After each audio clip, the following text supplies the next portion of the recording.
हाँ ये वाली भी ऑफ कर सकते हैं, उन्होंने ख़ास तौर पे लगवाई हैं, करवा दें ऑफ, मेरे ख्याल में क्लैरिटी नहीं आएगी। ये तो पता है ना हमारे पास हैं। अच्छा जी,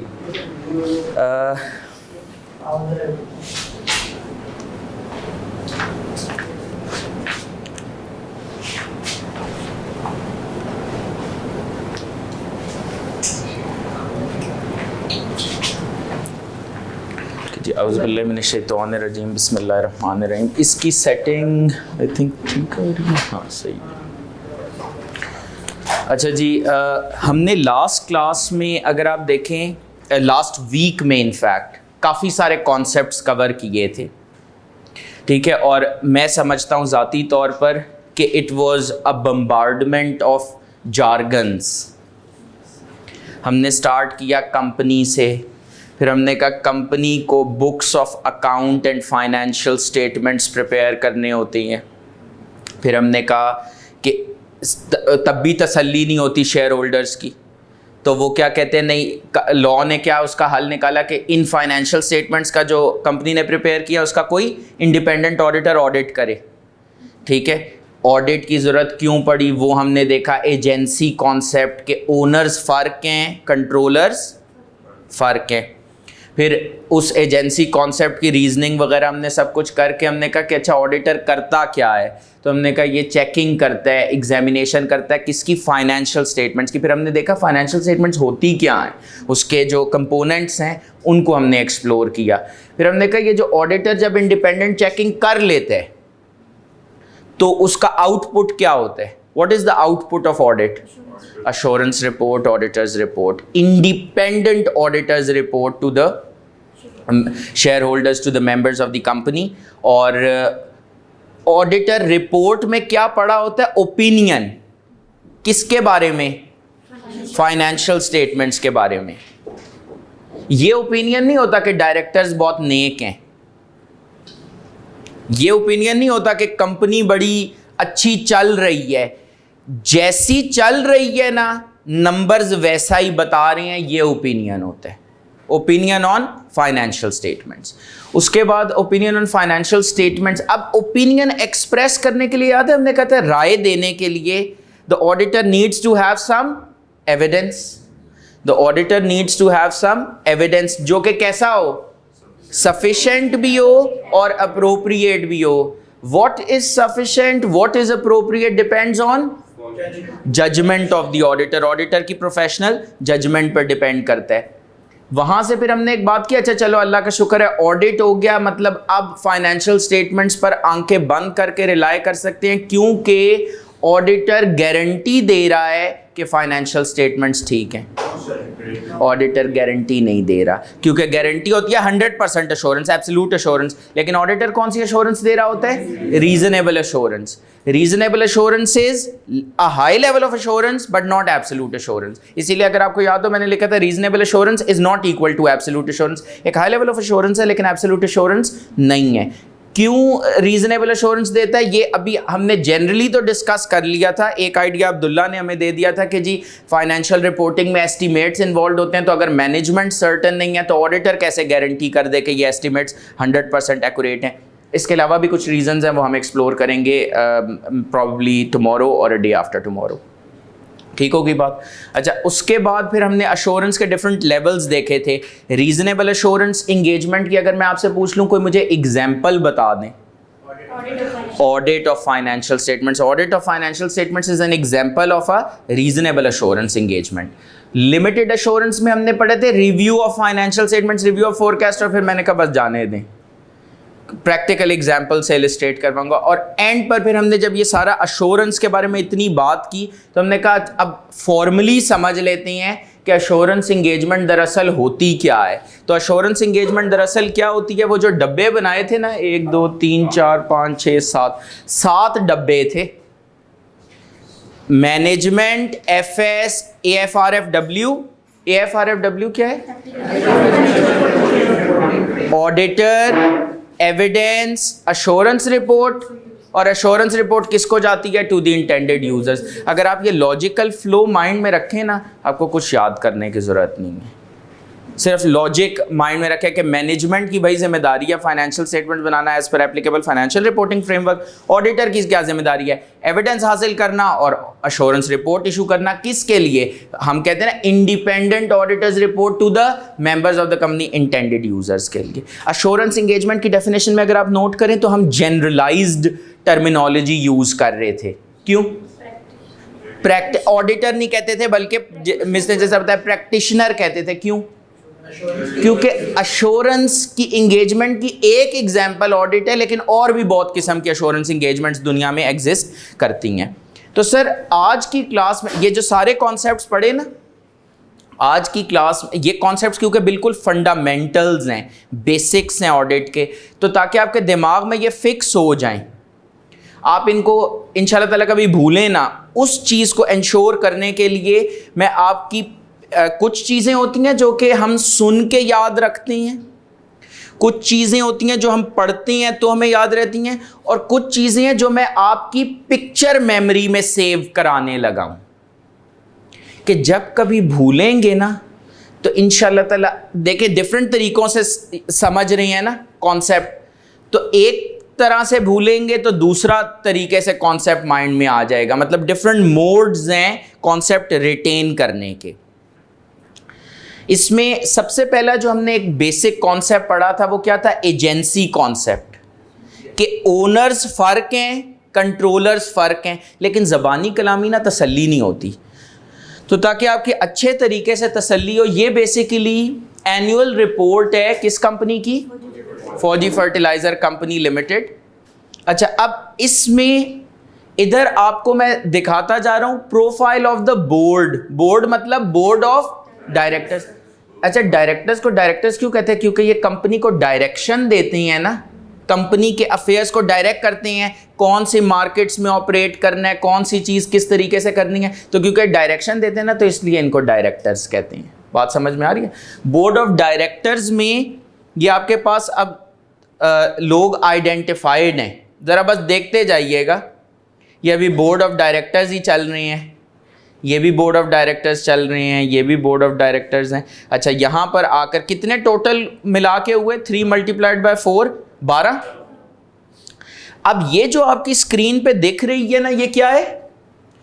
पैटर्न ऑफ शेयर होल्डिंग। इस कंपनी के टोटल कितने शेयर्स हैं? 1.2 बिलियन टोटल्स है ना, 1.2 बिलियन शेयर्स हैं। उसमें से अगर आप देखें तो क्या सारे शेयर्स डायरेक्टर्स के पास ही हैं? President of Islamic Republic of Pakistan 8.9 shares, तो ये president of Islamic Republic of Pakistan फौजी फर्टिलाइजर कंपनी के को चला भी नहीं होंगे ना? ये तो मेरे ख्याल में मुल्क चला रहे होंगे, मुल्क को देख रहे होंगे ना। डायरेक्टर्स अलग से, directors and their spouse and minor children, उनकी शेयर होल्डिंग अलग से बताई हुई है। डायरेक्टर्स के पास टोटल कितने शेयर्स हैं? तकरीबन 2 मिलियन के करीब शेयर्स हैं। 1.2 बिलियन में से 2 मिलियन के करीब शेयर्स डायरेक्टर्स के पास हैं। समझाना क्या चाह रहा हूँ इधर से कॉन्सेप्ट, कि ये देख लें कि डायरेक्टर्स फ़र्क लोग हैं, शेयर होल्डर्स फ़र्क लोग हैं। अभी नीचे आए, और भी कंपनीज भी ओन करें, बैंक्स ने भी इधर इन्वेस्टमेंट की हुई है इस कंपनी के अंदर। मतलब बैंक्स ने भी, मुख्तलिफ बैंक्स ने भी कंपनी के शेयर्स, FFC के शेयर्स परचेज किए हुए हैं। जो प्रेसिडेंट है, कोई भी प्रेसिडेंट को कोई शेयर्स अलॉट होंगे या फिर जो करंट प्रेसिडेंट है खाली? नहीं, ये तो परचेज्ड शेयर्स हैं। प्रेसिडेंट के नाम पे या क्योंकि देखिए अब उसने बंदे का नाम नहीं दिया, उसने कि प्रेसिडेंट ऑफ पाकिस्तान। हाँ, तो ये असल में ना एक कॉर्पोरेट गवर्नेंस की जो रिक्वायरमेंट्स है, एक रेगुलेशन है, उसके तहत है कि जो भी प्रेसिडेंट होगा ना, उसका आप अलग से डिस्क्लोज करेंगे कितने शेयर्स हैं। सॉरी, FBR की भी होती है सर्टेन परसेंटेज। FBR की परसेंटेज जो है ना, वो इस फॉर्मेट में होती है, वो मैं लूजली स्पीकिंग बोलता हूँ। उनके पास एक्चुअली शेयर्स नहीं होते, लेकिन एक टैक्स रेट है ना जो कंपनी के ऊपर आजकल आई थिंक 30% है, 29%। 29% का टैक्स रेट है, तो वो हर कंपनी के प्रॉफिट पे 29% का जो टैक्सेबल प्रॉफिट है, इस वजह से मैं कहता हूँ वो भी शेयर होल्डर ही है कि उनको 29% जाना है अलग से, लेकिन वो फॉर्मली शेयर्स नहीं ओन कर रहे होते। ये देखें, ये जनरल पब्लिक में नज़र आ रही है, मज़ीद तो नहीं जूम करने की ज़रूरत। जनरल पब्लिक में लोकल्स के पास 280.9 मिलियन शेयर्स हैं। ये लोग कंपनी तो नहीं चला रहे होंगे आई थिंक। बात फ़र्क, सॉरी, ये सिर्फ डिविडेंड के लिए, कैपिटल गेन के लिए, उस पर्पस के लिए इन्होंने इन्वेस्टमेंट की हुई होगी। तो बात समझ में आ रही है कि वाकई हमने हैंस प्रूव्ड, अब मैं कह सकता हूँ हैंस प्रूव्ड कि owners is not equal to controllers. ये बता दें कि ये प्रूफ आपको मिल गया। तो ये इंशाल्लाह ताला पिक्चर जो है ना वो आपको हेल्प करेगी टू रिटेन द कॉन्सेप्ट।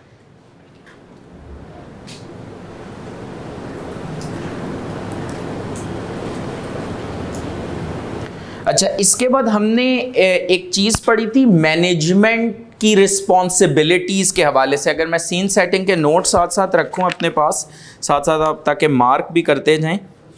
हमने जो पेज नंबर 3 है उसमें जो पहला कॉलम है व्हाट इज़ ऑडिट, उसमें आपको थर्ड कॉलम नज़र आ रहा है overall responsibilities of management TCWG regarding FS and audit. अच्छा, अब ये जो मैनेजमेंट और बोर्ड भी होता है ना, इसका भी दिमाग में स्टूडेंट्स को अनफॉर्चुनेटली एक खाका बनाना पड़ता है कि ये मैनेजमेंट होगी, ये बोर्ड होगी। ये समझ नहीं आता कि मैनेजमेंट और बोर्ड में क्या फ़र्क है। तो वो समझाने के लिए ना इस टाइम आपकी स्क्रीन पर दिख रहे एक रियल वर्ल्ड कंपनी का ऑर्गेनाइजेशनल स्ट्रक्चर। इसमें आपको दिख रहा है ये बोर्ड ऑफ डायरेक्टर्स। तो हेड ऑफ और जो टॉप ऑफ ऑर्गेनाइजेशन है उसमें बोर्ड ऑफ डायरेक्टर्स आ गए। बोर्ड को सपोर्ट करती हैं ये ऑडिट कमेटी, HR कमेटी, ये भी बेसिकली बोर्ड की ही कमेटीज हैं। बोर्ड की कमेटी से मुराद क्या है, बोर्ड में ये अभी हमने देखे थे ना 12 लोग, तो उसमें से कोई 3-4 लोग ऑडिट कमेटी के भी मेंबर्स हैं, मतलब बोर्ड की एक सब कमेटी ना वो फर्क है, अभी वो थोड़ी देर में आ रहे। चीफ एग्जीक्यूटिव आपके पास आ गया, चीफ एग्जीक्यूटिव रिपोर्ट कर रहे to the board of directors. अच्छा, इसके बाद ज़रा नीचे ये आपको इतना शायद क्लियर नहीं होगा, अभी तक लिखा हुआ है GM finance, CFO, GM engineering, GM legal, company secretary, फिर फाइनेंशियल कंट्रोलर रिपोर्ट कर रहे टू द GM फाइनेंस। अभी इसको ना जरा छोड़ रहा हूँ इस साइड को, ये क्या लिखा हुआ है, head of internal audit. Sir आपने जो लाइन ड्रॉ की में एंड पे डॉट, ये वन भी प्रोनाउंसिएशन है, टू है। सॉरी, आपने जो ग्राफ बनाया है ना, जी इसका चीफ एग्जीक्यूटिव से GM मार्केटिंग पे, हाँ या GM फाइनेंस पे, डॉट GM मार्केटिंग पे चीफ एग्जीक्यूटिव बनाएंगे, तो वन वे प्रोनाउंसिएशन है, टू वे बिजनेस साइकिल।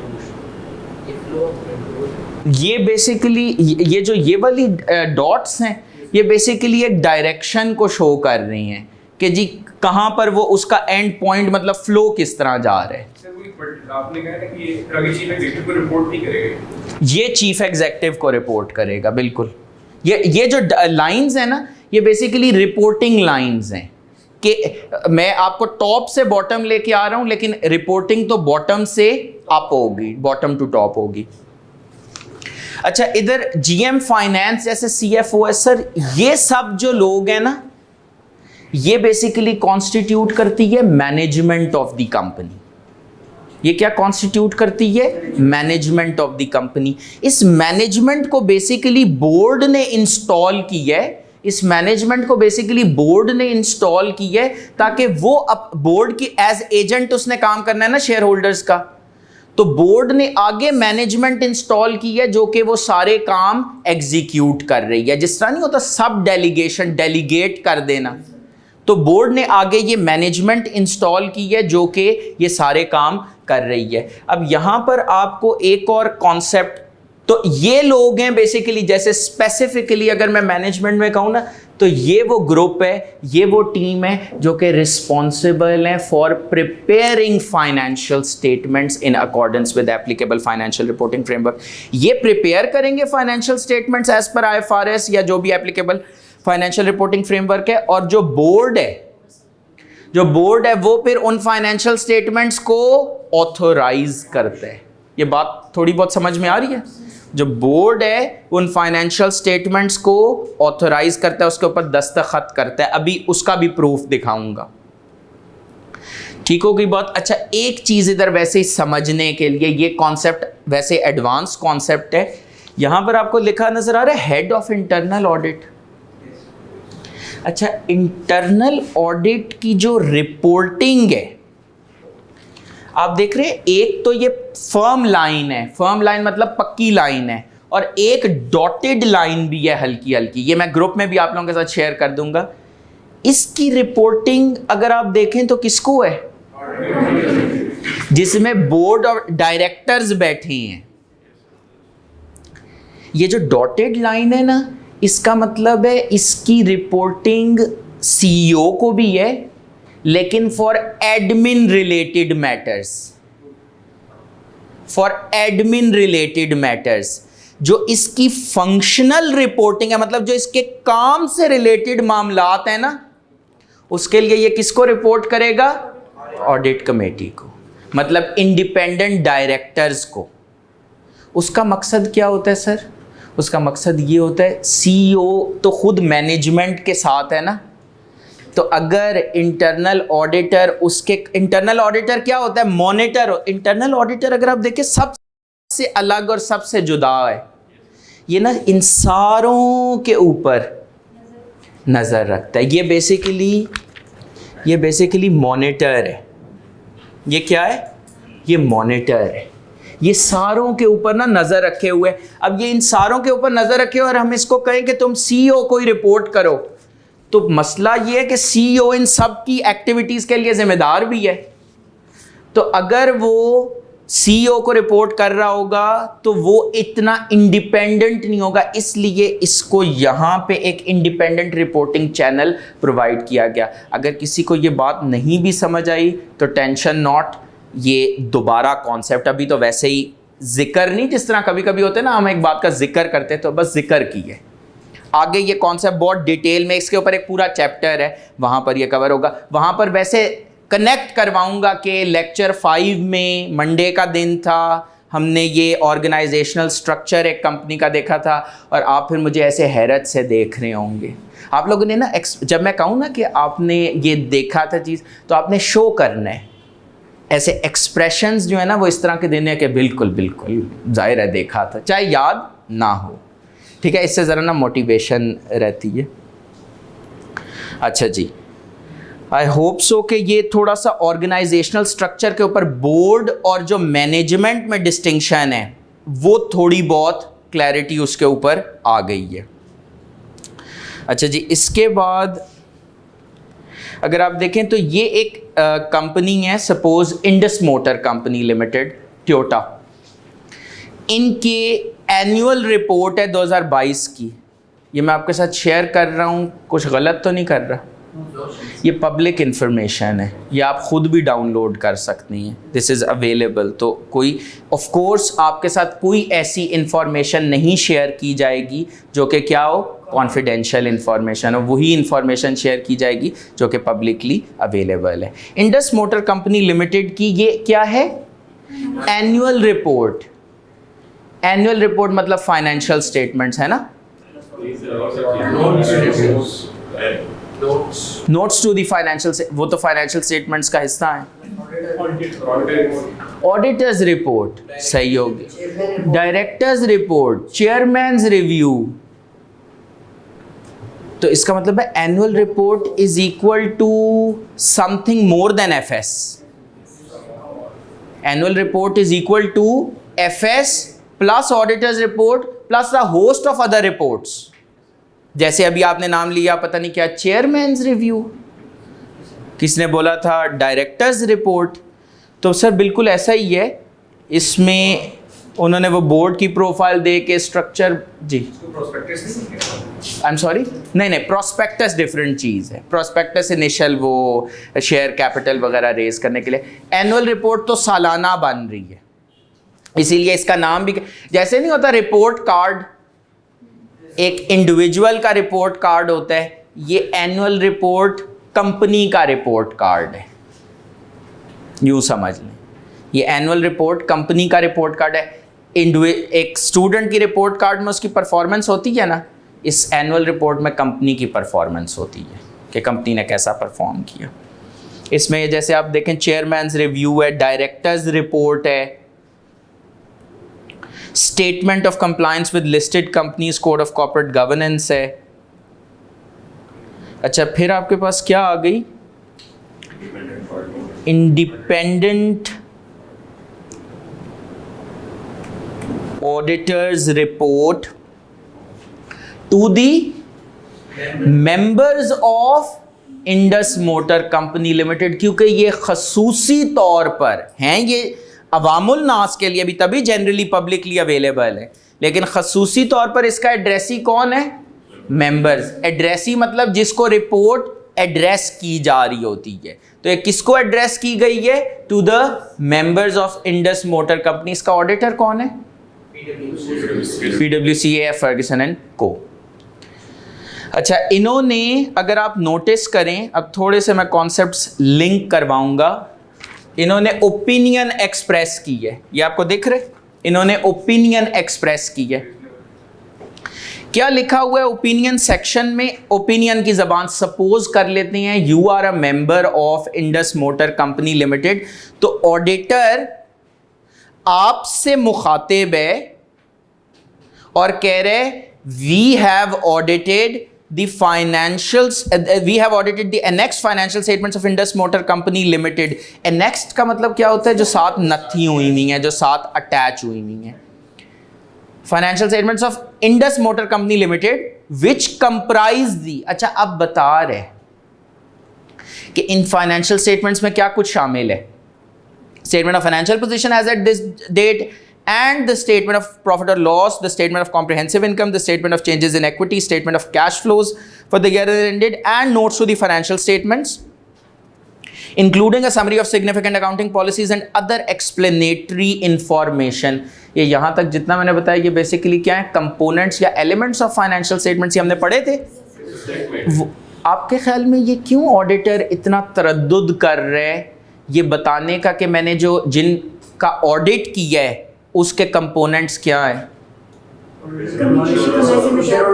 हाँ, कमी पेशी का मैं जिम्मेदार नहीं। कमी पेशी का किस चीज में? कमी पेशी का करीब है जवाब वैसे।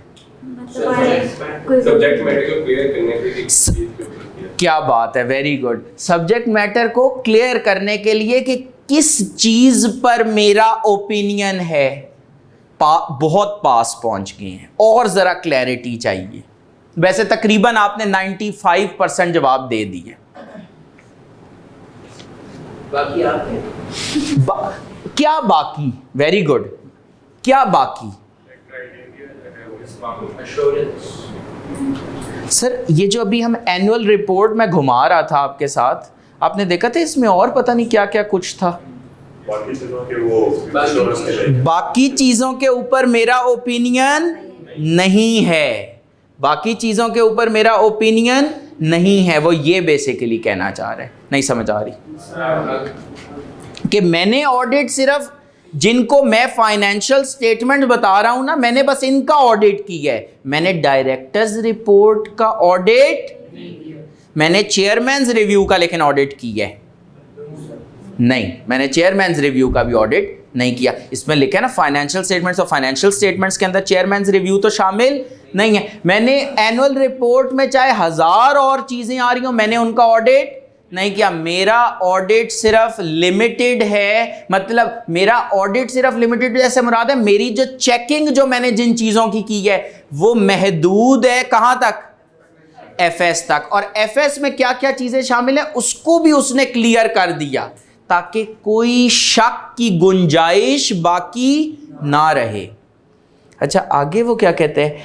एंड वी स्टेट, ये बड़ी 1 करोड़ की बात है। And we state that we have obtained, ये वी कौन है?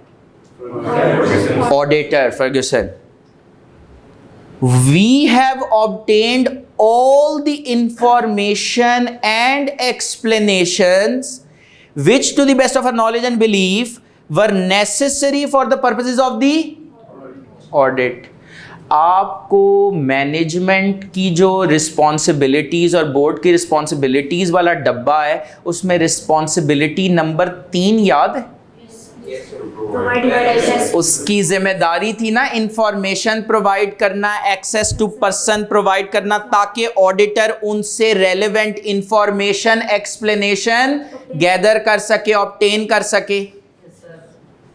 क्या वो जिम्मेदारी पूरी हुई या नहीं? ऑडिटर उसके ऊपर राय का इजहार कर रहे हैं। नहीं समझ आ रही बात? क्या वो जिम्मेदारी लिंक कर रही है कि ये जो बात है providing access to auditor of relevant information, ये जिम्मेदारी थी ना मैनेजमेंट की। ऑडिटर इसके ऊपर राय का इजहार कर रहे हैं कि क्या मैनेजमेंट ने ये जिम्मेदारी पूरी की या नहीं। ठीक हो गई बात? और एक और मजे की बात ज़हन में रखें कि जो आइज़ा है, इंटरनेशनल स्टैंडर्ड्स ऑन ऑडिटिंग, उन्होंने ये जिम्मेदारी नहीं आयद की। ये जिम्मेदारी पाकिस्तान में जो एक कानून है कंपनीज एक्ट 2017 उसकी वजह से है। मतलब कानून ने कहा कि ऑडिटर क्लियरली बताए कि क्या उसको सारी इंफॉर्मेशन एक्सप्लेनेशन मिली या नहीं। थोड़ी बहुत सेंस बन रही है? तो मैनेजमेंट की जिम्मेदारी थी, मैनेजमेंट ने अपनी जिम्मेदारी पूरी की या नहीं की, ऑडिटर उसके ऊपर अपनी राय का इजहार कर रहे हैं। बात सही हो गई? अच्छा, अगली बात,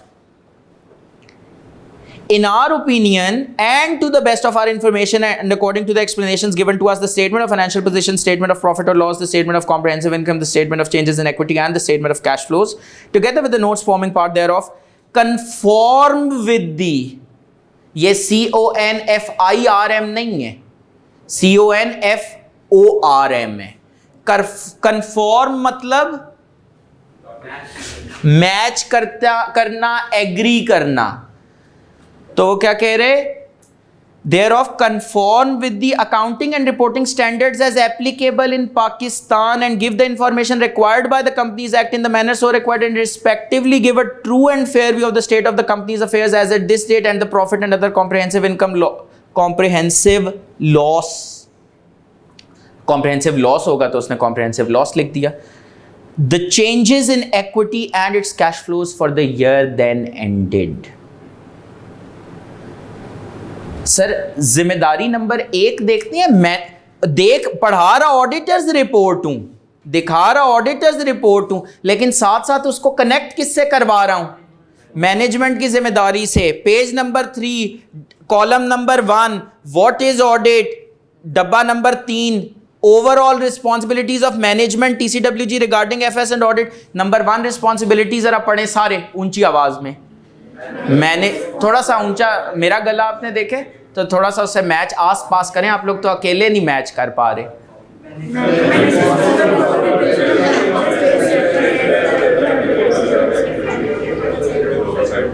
ठीक हो गया, मैं पढ़।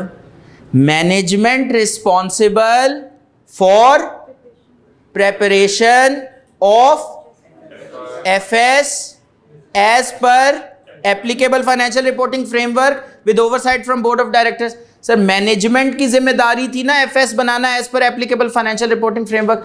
ऑडिटर उसी मामले पर ओपिनियन एक्सप्रेस कर रहे कि क्या मैनेजमेंट ने अपनी जिम्मेदारी पूरी की या नहीं। सब लिंक समझ में आ रहे? देखिए, जो मैनेजमेंट की जिम्मेदारियां हैं with respect to the financial reporting process उसने पूरी की या नहीं, इसी पर तो ऑडिटर ओपिनियन दे रहे। तो ये जो अभी ये वाला जो पैराग्राफ है कि क्या financial statements accounting and reporting standards as applicable in Pakistan के मुताबिक है, जो इंफॉर्मेशन कंपनीज एक्ट रिक्वायर कर रहे हैं उसके मुताबिक हैं, क्या वो ट्रू एंड फेयर व्यू दे रही हैं या नहीं। यही मैनेजमेंट की जिम्मेदारी होती है ना कि वो बनाए फाइनेंशियल स्टेटमेंट्स किसके मुताबिक, उन अकाउंटिंग रिपोर्टिंग स्टैंडर्ड्स के मुताबिक जो कि एप्लीकेबल हैं। इंडस मोटर कंपनी लिमिटेड आपके ख्याल में लिस्टेड कंपनी होगी या अनलिस्टेड? अनलिस्टेड होती तो मैं आपके साथ अकाउंट शेयर ही ना करता, और मैं क्या शेयर ना करता, अवेलेबल ही ना होते। अनलिस्टेड कंपनी नहीं है ये लिस्टेड कंपनी है। Third schedule to the companies act वैसे ही कौन सा applicable financial reporting framework guess करें कौन सा होगा? IFRS। कंपनीज लॉ का कौन सा स्केड्यूल एप्लीकेबल होगा? Fourth schedule to the companies act. Brilliant. तो सर ये बेसिकली क्या है? ये है वो एप्लीकेबल फाइनेंशियल रिपोर्टिंग फ्रेमवर्क, और ऑडिटर इसके ऊपर अपनी राय का इजहार करे कि हाँ मैनेजमेंट ने एप्लीकेबल फाइनेंशियल रिपोर्टिंग फ्रेमवर्क के मुताबिक फाइनेंशियल्स प्रिपेयर की हैं। ये बात समझ में आ रही है? ऑडिटर की जो मैनेजमेंट की जिम्मेदारी थी, ऑडिटर उसी के ऊपर ओपिनियन एक्सप्रेस करे कि क्या मैनेजमेंट ने उसकी अपनी जिम्मेदारियां पूरी की या नहीं पूरी की।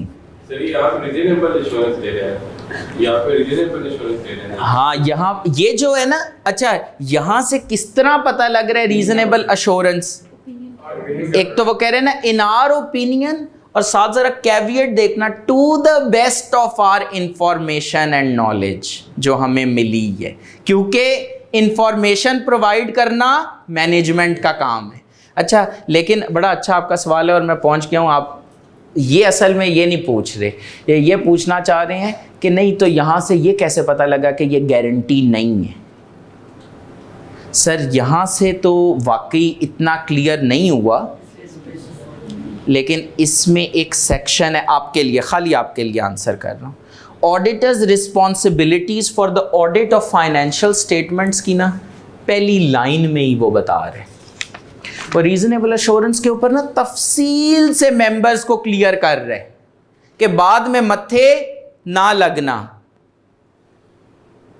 बाद में ना कहना कि बताया ही नहीं। हमारा तो ऑब्जेक्टिव ही रीजनेबल एश्योरेंस हासिल करना है। नहीं समझ आ रही? सही से बताएं मिस, परेशान है? क्लियर है? सबको क्लियर है? Very good. नहीं भी क्लियर तो अभी तो पार्टी शुरू हुई है, अभी आहिस्ता आहिस्ता इंशाल्लाह मज़ीद क्लियर हो जाएगा। अच्छा, इसके बाद हम थोड़ा सा आगे इसमें जाते हैं। अच्छा, आप लोग एक चीज़ नोट की होगी, जिम्मेदारी नंबर 1 और 3 तो पूरी हो गई, उस पर तो ओपिनियन हो गया। जिम्मेदारी नंबर 2 को सर गोल कर रहे हैं, दिमाग में आ रहा है ना? सर इंटरनल डेटा है सर। हाँ, इंटरनल इंफॉर्मेशन वो नहीं शेयर होती, ऑडिटर से ताल्लुक नहीं है। ऑडिट रिपोर्ट से कोई ताल्लुक नहीं है। इंटरनल कंट्रोल्स पे ऑडिटर नहीं ओपिनियन देगा। बेसिस ऑफ डिजाइन और इम्प्लीमेंट, सॉरी, डिजाइन और इम्प्लीमेंट करना है वो तो मैनेजमेंट। वो मैनेजमेंट का काम है। तो देखें, फाइनेंशियल स्टेटमेंट्स भी बनाना मैनेजमेंट का काम था, उस पर भी तो ऑडिटर ने ओपिनियन दी है। इंफॉर्मेशन देना भी मैनेजमेंट का काम था, उस पर भी तो ऑडिटर ने ओपिनियन दिया है। तो ये सोतेला सलूक क्यों इंटरनल कंट्रोल्स के साथ? तो इसका मतलब है इंटरनल कंट्रोल्स पे भी ओपिनियन होगा। होगा अगर गलतियां होती हैं तो modify करें। तो उसके लिए इंटरनल ऑडिटर है ना, वो देखता है। तो फाइनेंशियल स्टेटमेंट्स भी इंटरनल ऑडिटर को दिखा दें। अगर आपके इंटरनल ऑडिटर से आपके फाइनेंशियल स्टेटमेंट फाइनेंशियल स्टेटमेंट्स की दफ़ा वो इंडिपेंडेंट नहीं है, कंट्रोल्स की दफ़ा वो इंडिपेंडेंट है। सर थोड़ा सा समझ लें, ये जो हमारा फ्रेमवर्क है, जो ऑडिटिंग स्टैंडर्ड्स हैं, वो कहते हैं, ये ऑडिटर की जिम्मेदारियों का सेक्शन है ना, हेडिंग नजर आ रही है, auditors responsibility for audit of financial statements. इसमें ना उसने कहा कि ऑडिटर ने ऑब्टेन करनी है, obtain an understanding of internal control. कौन से वाले कंट्रोल? जो कि ऑडिट से रेलेवेंट हो। पता नहीं ये क्या बात होती है, लेकिन आगे समझ लेंगे। In order to design audit procedures that are appropriate in the circumstances, but not for the purpose of expressing an opinion on the effectiveness of the company's internal control. तो auditor ने internal controls के ऊपर opinion express नहीं करना होता। ये बात clear है? तो 3 मैनेजमेंट की जिम्मेदारियां थी, 2 पे ओपिनियन नजर आ गए, और तीसरा जो मामला है उस पे ओपिनियन एक्सप्रेस करना ही नहीं है, क्योंकि ऑडिटर का ओपिनियन, वही बेसिक कॉन्सेप्ट, वही ऑडिटर का ओपिनियन था फाइनेंशियल स्टेटमेंट्स के ऊपर। ठीक हो गई बात? अच्छा, फाइनेंशियल स्टेटमेंट्स किस किस्म की दिखती हैं इन द रियल वर्ल्ड? एक दफ़ा, आज पहली दफ़ा और आखिरी दफ़ा देख लें। उसके बाद मतलब आप ऑफ कोर्स दोबारा ख़ुद भी देख सकते हैं डाउनलोड करके कहीं से, गूगल से, कंपनी की वेबसाइट से, पाकिस्तान स्टॉक एक्सचेंज की वेबसाइट से। लेकिन एक पिक्चर ना मैं समझता हूँ कि अगर आप ऑडिट पढ़ने जा रहे हैं तो ऑडिट किस चीज़ का है, तो एक दफ़ा मेरे ख्याल में देखना फाइनेंशियल स्टेटमेंट्स को बनता है। सर आपने उसका था कि ऑब्जेक्टिव ही रीजनेबल एश्योरेंस है, जी जी, लिमिटेड एश्योरेंस के लिए ऑब्जेक्टिव आपने के जो ऑडिटर है उसका ऑब्जेक्टिव है कि रीच करनी है reasonable assurance. Why not limited? Why not limited? जो इंटरनेशनल स्टैंडर्ड्स हैं, जो स्टैंडर्ड सेटर्स हैं, they feel that a high level of assurance, the users they deserve a high level of assurance for the reason कि public interest इतना involve है, पैसा लोगों का इतना लगा हुआ है, इकोनॉमीज़ कंपनी के रिजल्ट्स पर डिपेंडेंट है। तो lower level of assurance would not work for annual financial statements. Company की रिपोर्ट ही ऐसी कि बंदी ही लिमिटेड है। Sorry, come again. कंपनी के जो फाइनेंशियल स्टेटमेंट्स हैं वो रिपोर्ट ही कैसे दे रहे हैं कि ये लिमिटेड एश्योरेंस नहीं बनेगी इसमें। अच्छा, अब डिपेंड करते हैं on the subject matter. For example अभी मैं थोड़ी देर में आप लोगों को दिखाऊंगा हाफ ईयरली फाइनेंशियल स्टेटमेंट्स। जो हाफ ईयरली फाइनेंशियल स्टेटमेंट्स होती हैं उसमें लिमिटेड एश्योरेंस ही होती है, ठीक है। तो एश्योरेंस का जो फैसला है या ड्राइवर है वो लॉ और स्टैंडर्ड्स कर रहे होंगे। ऑडिट ऑफ फाइनेंशियल स्टेटमेंट्स के लिए कानून और स्टैंडर्ड ने क्या कहा कि रीजनेबल एश्योरेंस चाहिए, ठीक है। अच्छा, फाइनेंशियल स्टेटमेंट्स कंपनी की किस किस्म की दिखती हैं उस हवाले से अब ज़रा हम बात कर रहे हैं।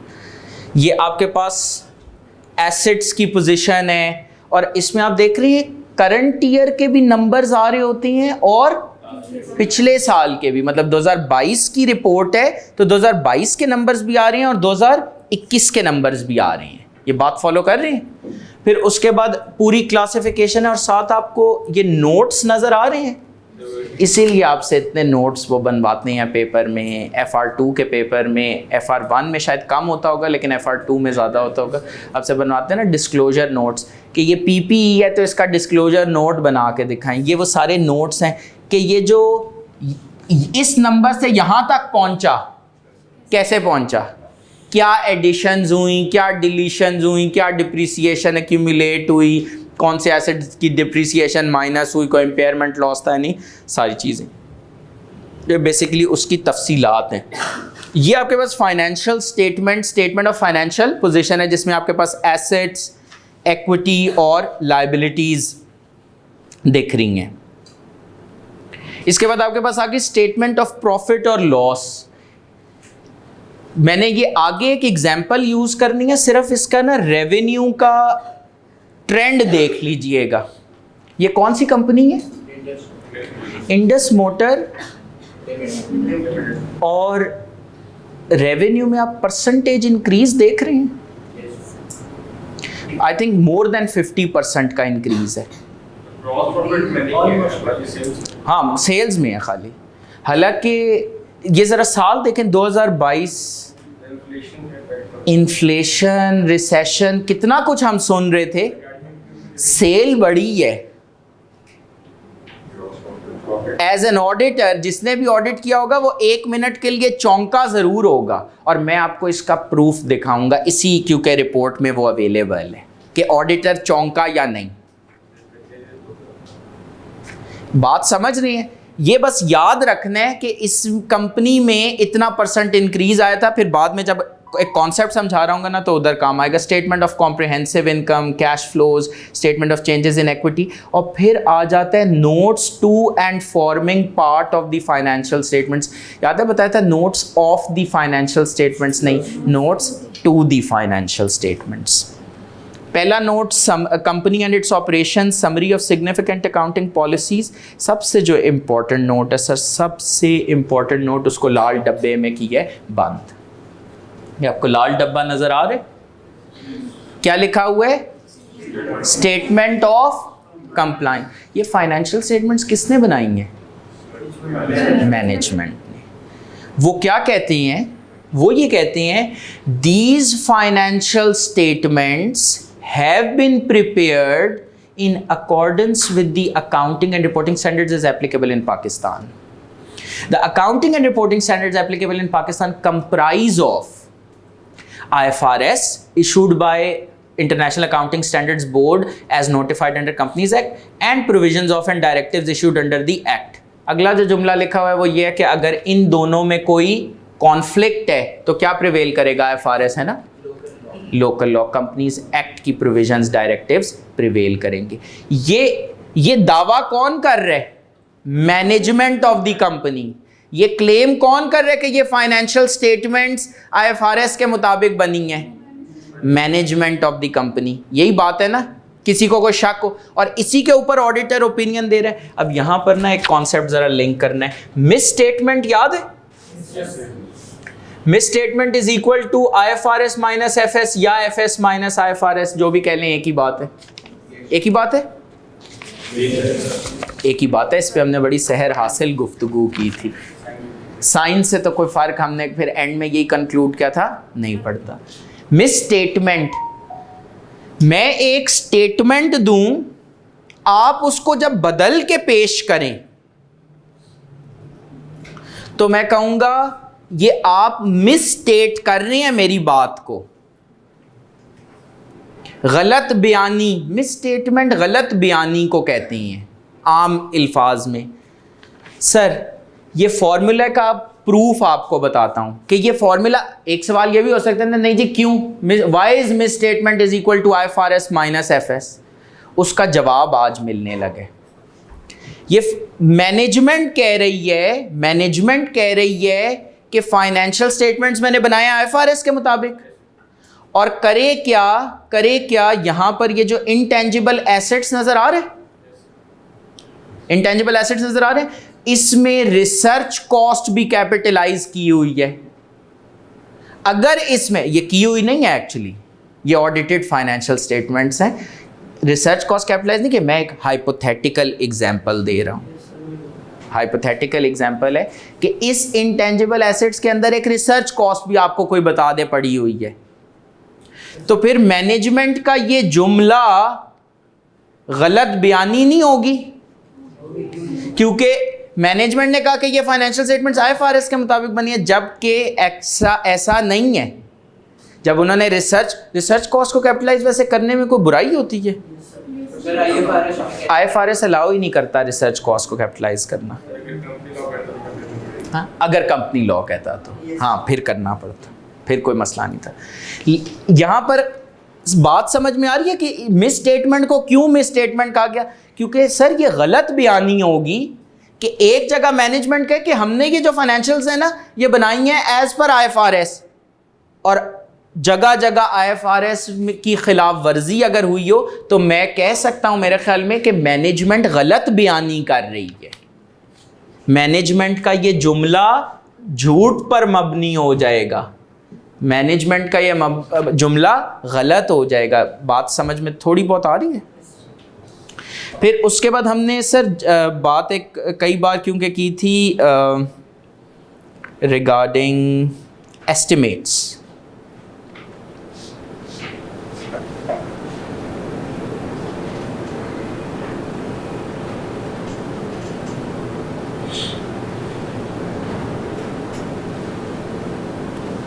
कि फाइनेंशियल स्टेटमेंट्स में significant accounting judgments, estimates and assumptions involve होते हैं। तो सर ये वही वाली बात है, उसने पूरे फाइनेंशियल स्टेटमेंट्स में जहाँ जहाँ पर सिग्निफिकेंट जजमेंट्स यूज़ हुई हैं ना वो बताई हैं, और कई जगहों पर लिखा कि भाई जो एक्चुअल सिचुएशन है वो तो जब होगी तो हो सकता है वो इस एस्टीमेट से फर्क हो। मतलब आज जो मैं प्रोविजन रिकॉर्ड कर रहा हूं वो कोई केस हो गया कंपनी के ऊपर और उस कंपनी ने कोई प्रोविजन रिकॉर्ड की है, वो तो एक एस्टीमेट की बेसिस पे रिकॉर्ड की ना कि शायद इतना अमाउंट की पेमेंट करनी पड़े, तो ये फाइनेंशियल स्टेटमेंट्स में लिख दिया जाता है कि एक्चुअल एस्टीमेट शायद एक्चुअल से डिफरेंट हो। जी सर। सर हमने अभी पढ़ा है कि लोकल लॉ प्रिवेल करता है ओवर द IFRS। जी जी। तो सर हम ऐसा क्यों नहीं करते कि हम अपनी फाइनेंशियल स्टेटमेंट्स को टैक्स लॉस के मुताबिक बनाएं? अच्छा देखिए, जो फाइनेंशियल जो ये जनरल पर्पस फाइनेंशियल स्टेटमेंट्स होती हैं, टैक्स लॉज तो एक स्पेसिफिक पर्पस है ना, जो जनरल पर्पस फाइनेंशियल स्टेटमेंट्स है ना, वो ताकि अक्रॉस द ग्लोब हमने IFRS ही क्यों अडॉप्ट की है, ताकि हमारी फाइनेंशियल स्टेटमेंट्स की जो एक्सेप्टेबिलिटी है ना वो ग्लोबली हो। इसलिए there is a trend towards countries moving towards adoption of IFRS के वो फाइनेंशियल स्टेटमेंट्स एक ऐसे इंटरनेशनल मियार के मुताबिक बनी है। बात समझ में आ रही? अच्छा जी, उम्मीद है ये चीज़ आपको थोड़ी बहुत समझ में आ गई होगी। एक और चीज़ जो आपको बतानी है,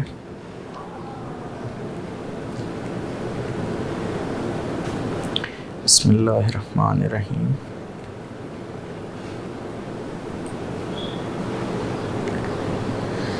These financial statements, ये date of authorization, these financial statements were authorized for issue on 29th August 2022 by the board of directors of the company। Prepare किए मैनेजमेंट ने, ऑथराइज किया बोर्ड ने, कंपनी लॉ के एन मुताबिक। Date change भी हो सकती है ना, ये ऑथराइजेशन डेट। हाँ बिल्कुल, ये फ़र्क हो सकती है। इसको बेसिकली रूल क्या माइंड में रखना है, इस कंपनी का ईयर एंड क्या है, 30th जून 2022।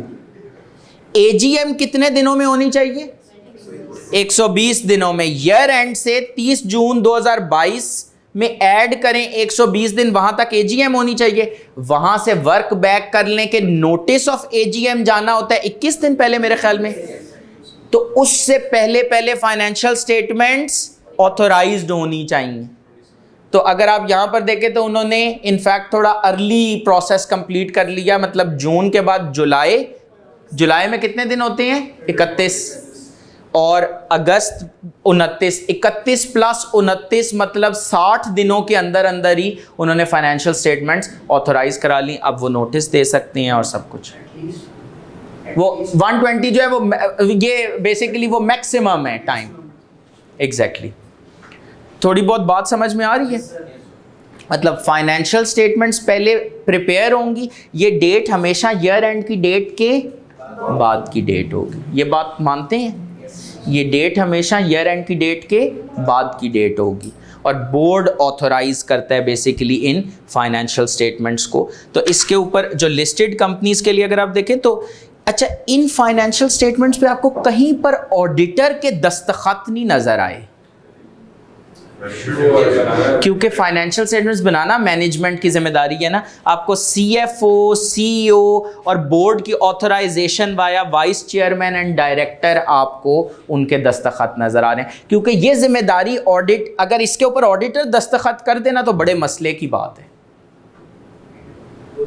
एक काम होता है, वो अभी मैं आपको कंफ्यूज नहीं करूंगा, जो ऑडिटर इसके लिए करता है, लेकिन ऑडिटर का दस्तखत फाइनेंशियल स्टेटमेंट्स पर नहीं आना। ऑडिटर का दस्तखत कहाँ आएगा?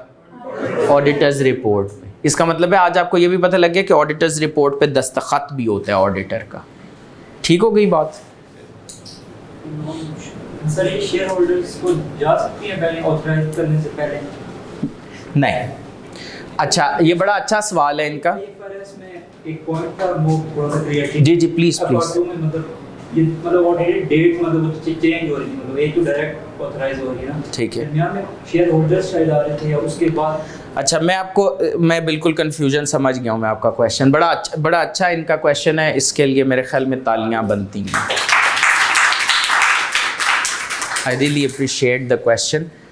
अच्छा सर, बेसिकली सवाल कुछ यूँ है कि फाइनेंशियल स्टेटमेंट्स क्या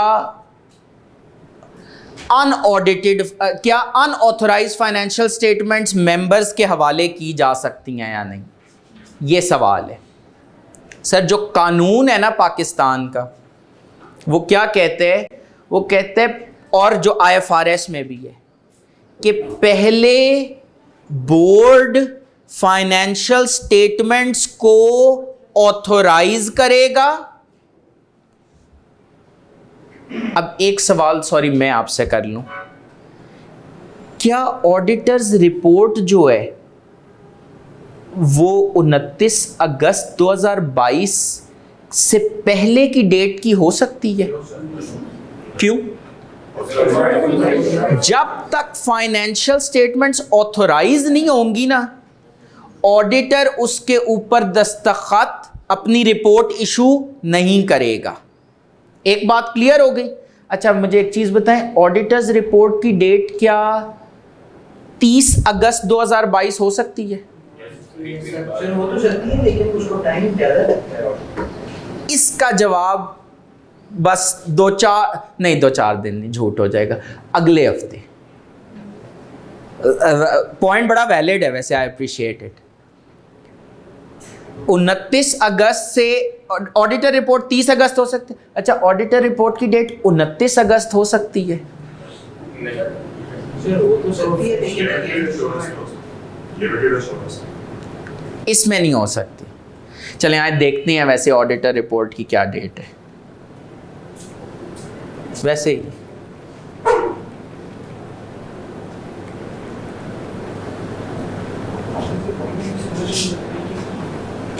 क्या डेट है?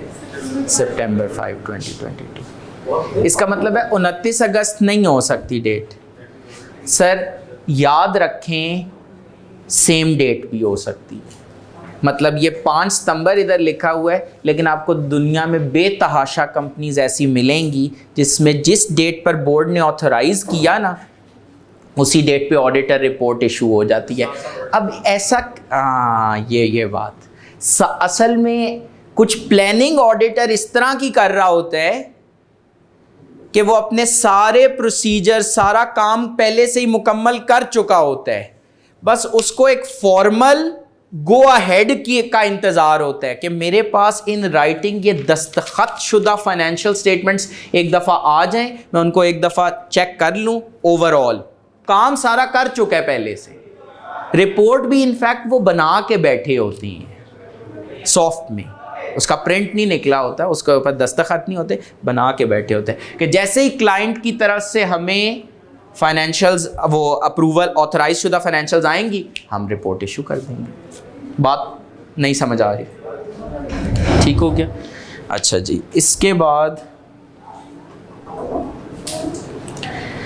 ये क्या आपके पास आ रहा है? और सर आपके क्वेश्चन का आंसर मजीद अभी आंसर होने लगे। ये क्या देख रहे? Notice of annual general meeting. आप लोगों ने एनुअल जनरल मीटिंग का नाम कंपनी लॉ से शायद सुना हो।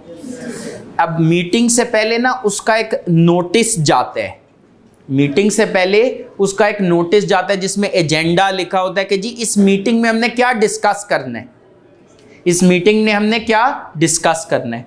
तो उसमें सर उसमें जो कुछ चीज़ें इंपॉर्टेंट हैं वो क्या हैं वो मैं आपको थोड़ा सा एक्सप्लेन कर दूं। आपके पास आ रहा है ऑर्डिनरी बिजनेस, के पास क्या आ रहा है? Ordinary business. ऑर्डिनरी बिजनेस में नंबर 1 क्या लिखा हुआ है?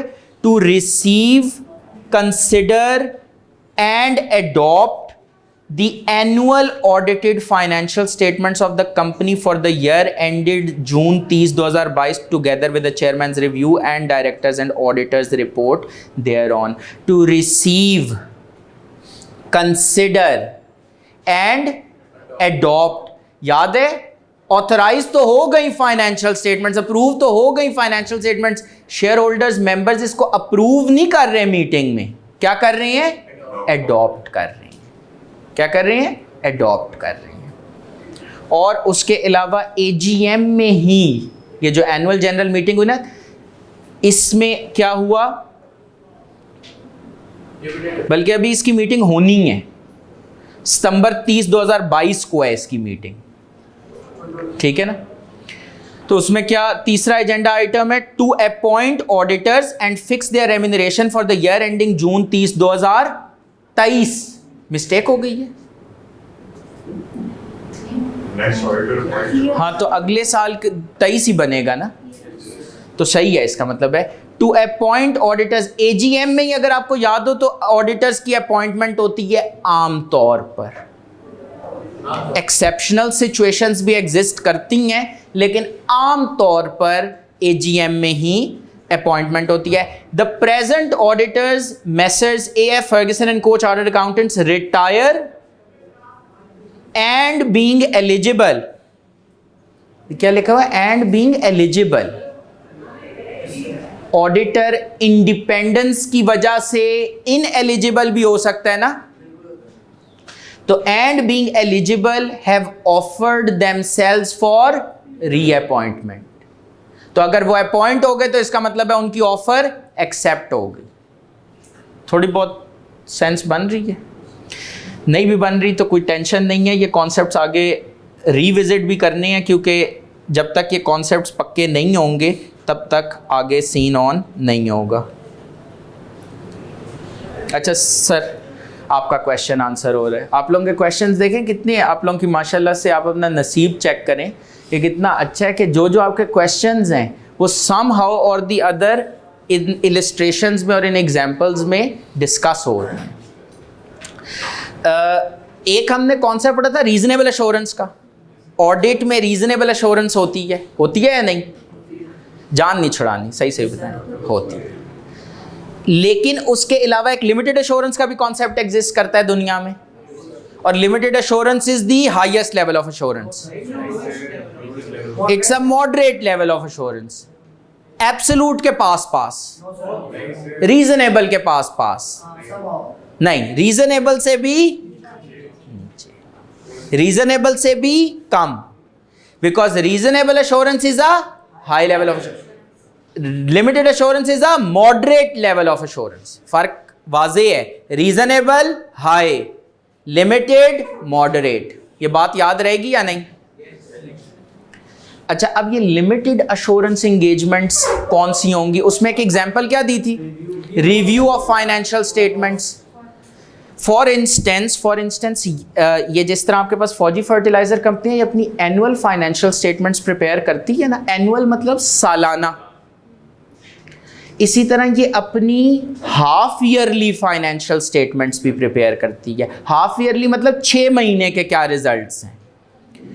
और अब एक तो तरीका क्या था कि हाफ ईयर के भी ऑडिट करा लेते हैं, लेकिन मेरे ख्याल में थोड़ा ज़्यादा हो जाता. तो lawmakers and the standard setters both felt it rational, reasonable कि भाई साल में 2 दफ़ा ऑडिट, एक दफ़ा 6 महीनों का ऑडिट, फिर एक दफ़ा सालाना पूरे फाइनेंशियल स्टेटमेंट्स का ऑडिट थोड़ा ज़्यादा हो जाएगा. तो उन्होंने कहा कि चलो, लेकिन हाफ ईयरली को बिल्कुल छोड़ भी नहीं सकते. तो उसका हल ये निकाला, एक बीच का रास्ता निकाल लिया कि हाफ ईयरली फाइनेंशियल स्टेटमेंट्स का ऑडिट तो नहीं होगा, उनका रिव्यू होगा. और रिव्यू के बाद ना कुछ इस शक्ल की रिपोर्ट आएगी. ये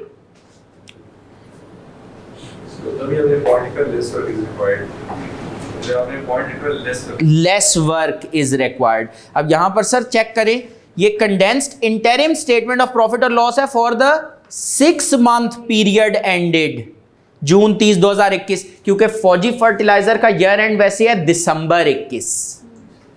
इंडस मोटर का क्या था ईयर एंड? जून. ठीक है ना. तो फॉर द सॉरी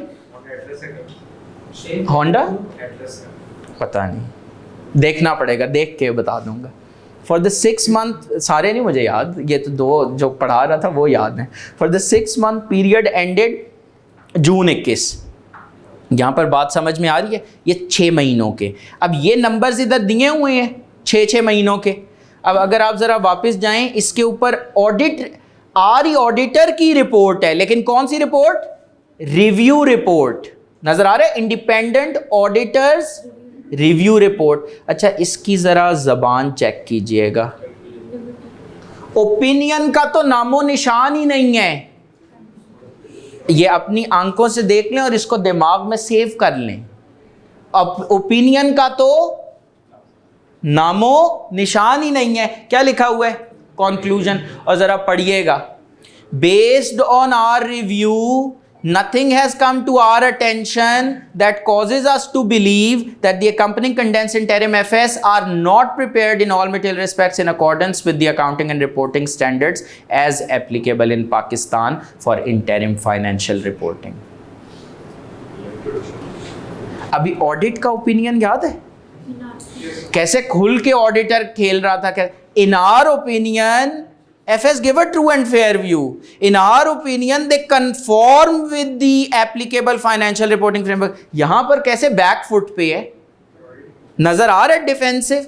वो ऑडिट था, ये रिव्यू है. अच्छा, और ताकि ऑडिटर शर्माए ना ऐसा कंक्लूजन देते हुए, ताकि ऑडिटर शर्माए ना ऐसा कंक्लूजन देते हुए, वो ना ऊपर डिफेंसिव है ना, तो बता रहे हैं कि भाई a review is substantially less in scope than an audit conducted in accordance with. वो जो ऑडिट होता है ना, मेंबर्स को बता रहे हैं, वो जो ऑडिट मैं करता हूं ना, वो होता है इंटरनेशनल स्टैंडर्ड्स ऑन ऑडिटिंग के मुताबिक. ये रिव्यू उसके मुकाबले में इसका स्कोप बड़ा कम है, and consequently does not enable us to obtain assurance that we would become aware of all significant matters that might be identified in an audit. तो क्योंकि स्कोप कम है ना, हमारा काम कम है ना, तो हम उस लेवल की अश्योरेंस नहीं दे सकते जो हम ऑडिट में दे सकती हैं. Accordingly we do not express an audit opinion. नहीं समझ आ रही बात? ये दिमाग में ना सेव कर लेनी है चीज़ें. ये बेसिकली इस तरह क्यों करवा रहा हूँ सर? मैंने डिफरेंट स्टूडेंट सेगमेंट्स, गलती से मुंह से कस्टमर सेगमेंट्स निकलने लगा था, डिफरेंट स्टूडेंट सेगमेंट्स टारगेट करनी है. उसमें वो स्टूडेंट्स भी हैं जिनको समझ के ज़्यादा अच्छा याद होता है. उसमें वो स्टूडेंट्स भी हैं जिनको मेरी ज़बान से, डिफरेंट लोगों का लर्निंग स्टाइल डिफरेंट होता है. कुछ लोग ना मेरे मुंह से जो सुनी हुई बात है वो बहुत अच्छी जहन में रखेंगे. कुछ लोग ऐसे होंगे, बस 2 मिनट, कुछ लोग ऐसे होंगे जो जब तक ऐसे खुद पढ़ेंगे नहीं ना, उनको नहीं याद होगा. तो सर सारों को टारगेट कर रहे हैं. कुछ की पिक्चर मेमोरी ज़्यादा अच्छी होती है. जिस तरह फॉर एग्जांपल अगर मैं अपना आपको बताऊं, मैं जो प्रिपेयर करते हुए जहां पर पेज के जिस साइड पे लिखता था ना, वो मुझे पेपर में ना याद होता था, मैंने इस साइड पे एक चीज़ इधर लिखी थी, तो वो मुझे वहाँ से बेसिकली रिकॉल हो रहा होता है. तो कॉन्सेप्ट देखिए, कॉन्सेप्ट्स का कोई सब्स्टिट्यूट नहीं है, लेकिन सर मैं आपको ये नहीं कहूँगा कि सिर्फ कॉन्सेप्ट्स, जो चीज़ें याद करने वाली हैं वो करनी हैं. ये बड़ा फैंसी, मैं आपको एक सच बात बताऊं, ये बड़ा फैंसी मार्केटिंग टूल है एक आजकल, कि जी सर आप हमारे पास आएँ तो आपको कुछ याद ही नहीं करना पड़ेगा. मार्केटिंग के पॉइंट ऑफ व्यू से बड़ा अच्छा लगता है. यकीन करें मार्केटिंग इससे एवन है, क्योंकि आसानी बेच रही है ना. लेकिन ये यकीन करें खिलवाड़ के सिवा कुछ नहीं है. ये एक पेपर, ये एक बहुत इंटरेस्टिंग पेपर इस हवाले से है कि इसमें कॉन्सेप्ट्स भी चाहिए और इसमें याद करने की भी रिक्वायरमेंट है. तो आपने वही बैलेंस मेंटेन करना है. जहाँ पर मैं आपको जो कॉन्सेप्ट्स बता रहा हूँ वो आपने अच्छे तरीके से समझने भी हैं. जो चीज़ें याद करने वाली हैं जो आपको बताई जाएंगी वो आपने याद भी अच्छे से करनी है. ठीक है? और मैं ख़ुद भी, ऐसा नहीं है कि आपने सिर्फ याद करनी है, मैं ख़ुद भी चीज़ों को इतनी दफ़ा रिपीट करता हूँ, इतनी दफ़ा रिपीट करूँगा कि वो इंशाअल्लाह ताला आपके ना दिमाग में फिक्स होना शुरू होंगे. आप पेपर में, इस अटैम्प्ट में भी बच्चे बताते सब पेपर में वो वर्ड्स, वो जो आपकी एक्टिंग थी और जो सारी चीज़ें थी, कहते हैं एक्टिंग जो थी आपकी, वो सारी जो है वो याद आ रही थी हमें. अच्छा, बस लास्ट एक कॉन्सेप्ट है and then we are going to wrap up our class for today. ये क्या है? Independent auditors review report to the members of Fauji fertilizer company limited. अभी तो दिखाई थी ये रिव्यू रिपोर्ट, तो वो भी रिव्यू रिपोर्ट थी. शर्त लग गई कि वो रिव्यू रिपोर्ट थी या नहीं. बस सिर्फ पहली 2 लाइनों तक. जल्दी जल्दी जल्दी जल्दी जल्दी लग गई शर्त 200 रुपये की.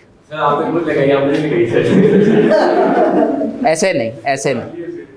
देखें, इस तरह खेलेंगे तो फिर नहीं मज़ा आएगा. Independent auditors review report to the members of Fauji fertilizer company. Same वो इंडेक्स की बात सर वो 6 मंथ्स की दी. बस अब जो है वो मैनिपुलेशन शुरू. 200 रुपये जमा करा दीजिएगा. Independent auditors review report to the members of Fauji fertilizer company limited. यहाँ तक तो बराबर है. ये आगे क्या लिखा हुआ है? रिव्यू रिपोर्ट ऑन द, आगे पढ़ लें.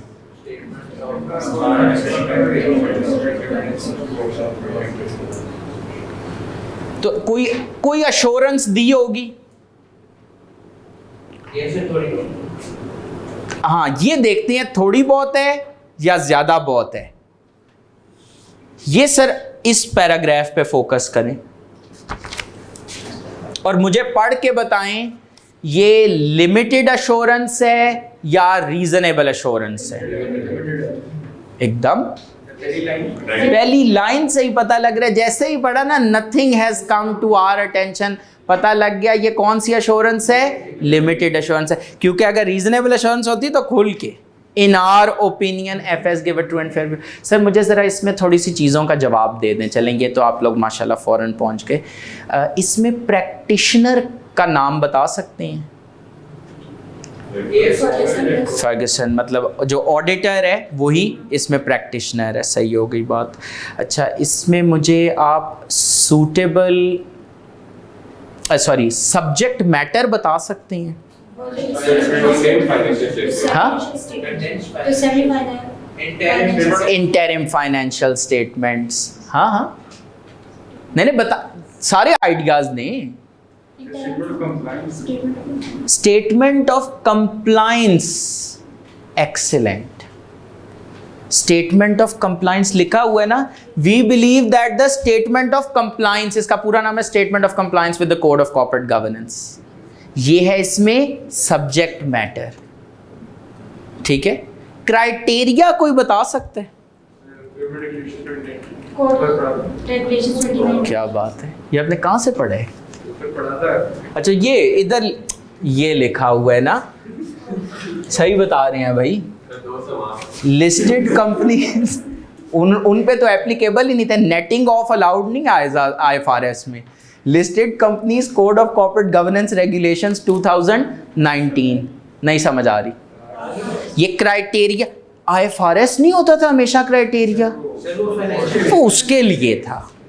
मतलब ये नहीं करना कि बस एक चीज जो मैंने बता दी थी उसको बिल्कुल ऐसे आंखें बंद करके, दिमाग शट डाउन करके दुनिया के लिए हमेशा लॉजिक। मैं बड़ा पसंद करता हूँ जो लोग मुझे चैलेंज कर रहे होते हैं, जो चैलेंज मतलब क्वेश्चन कर रहे होते हैं कि नहीं नहीं ऐसे क्यों। और समटाइम्स अच्छा ऐसा हो सकता है कि मैं आपसे कहूँ मैं माजरत ख्वाह हूँ, इसको देख के बताऊँगा, इसमें कोई हर्ज नहीं है। या एक ऑप्शन ये भी है, गोल ऐसे भी किया जा सकता है, इस्लामाबाद से लाहौर, लाहौर से कराची, कराची से पेशावर, पेशावर से वापस इस्लामाबाद के, कुछ समझ ना आए तो मेरे ख्याल में हाँ, और फिर लाहौर। तो करने को ऐसे भी किया जा सकता है लेकिन फिर मज़ा नहीं आता। तो ये वाली चीज़ आई होप आपको थोड़ा बहुत सेंस बनी। अच्छा, सूटेबल क्राइटेरिया कैसे बदल गया, सब्जेक्ट मैटर कैसे बदल गया, ये चीज़ें इस तरह से हो गई। तो इससे पहले कि जो नेक्स्ट टीचर हैं वो दुआओं की स्पीड तेज़ कर दे, मैं इस क्लास को रैप अप करता हूँ।